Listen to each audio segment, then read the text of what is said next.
পাহাড় থেকে নেমে নদীর তীরে কিছুক্ষণ চড়ে বেড়ানোর পর হঠাৎ হুইলন ঘোড়া থেকে নেমে পড়ল। নিজের পেট চেপে ধরে বসে পড়ল মাটিতে। শুরু হলো চিৎকার।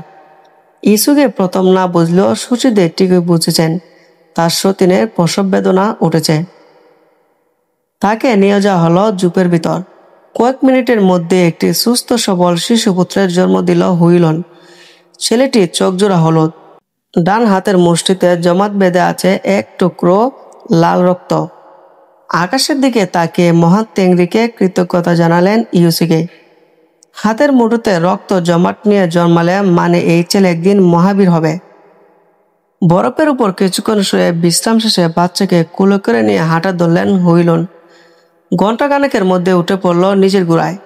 তিনি উল্কানি গোত্রের মেয়ে, তাই গোত্রের মেয়েদের ঘোড়া থেকে নেমে বাচ্চা প্রসব করে ঘোড়ায় উঠতে বেশিক্ষণ লাগে না। ইসুকে ঠিক করলো তার সন্তানের নাম রাখবেন তেমুজিন। ইসুকে মানুষরা সাধারণ হলেও তার বংশ পরিচয় সাধারণ ছিল না। তার দাদা কাবুল ছিলেন কামাক মুঘলদের খান। তার বংশধরা গিয়ে মিলিত হয়েছে মহাবীর বসুনসার মুলকানের সাথে। কিন্তু 10 শতাব্দীতে চীনের জিং রাজবংশের অত্যাচারে তাদের জীবন অতিষ্ঠ হয়ে গিয়েছিল। কাবুল খানের হাত থেকে ক্ষমতা কেড়ে নিয়ে তাদের দিয়ে দেওয়া হয়েছিল তাতাদের হাতে। জিনদের শক্তি ছিল অপরিমেয়, তাই তাদের বিরুদ্ধে লড়াই করা কোনো চিন্তাই করেনি মঙ্গলরা। ইসুকে চেষ্টা করেছিলেন নিজের গোত্রকে আবার ঐক্যবদ্ধ করতে, কিন্তু তাতাররা আর সেটা হতে দিল না। মূলত শক্তি বাড়ানোর জন্যই ইউসুকে বড় ছেলে তেমুজিনকে বিয়ে দিয়েছিলেন ওশিরাত গোত্রের মেয়ে বর্তির সাথে। মঙ্গল প্রথা অনুযায়ী যারা মেয়ে দেয় তারা উঁচু, আর যারা মেয়ে নেয় তারা নিচু।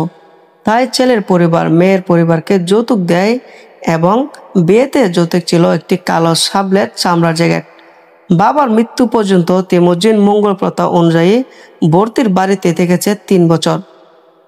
ইতিমধ্যে তাতারা একদিন বিয়ে বাড়ি খাবারে বিষ মিশিয়ে হত্যা করে ইউসুকে। বাবা হারানো খবর পেয়ে বালক তেমুজিন বাধ্য হলো মায়ের কাছে ফিরে যেতে। ইসুকে মৃত্যুর পর পরে গোত্রের শক্তিশালী প্রতিরক্ষা নির্বাচনে পাঠায় তেমুজিন ও তার পরিবারকে। বনে জঙ্গলে তীব্র কষ্টের ভেতরে বড় হতে লাগলো তেমুজিন। তাদের খাবার ছিল শিকার থেকে পাওয়া খরগোশ আর গুগুর মাংস, কিন্তু রোজ রোজ শিকার মিলত না।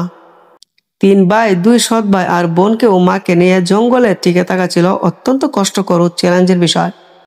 এমন অনেক দিন গেছে, নেকড়ে খাওয়া মরা ষাঁড়ের মাংস খেয়ে টিকে থেকেছে তার পরিবার।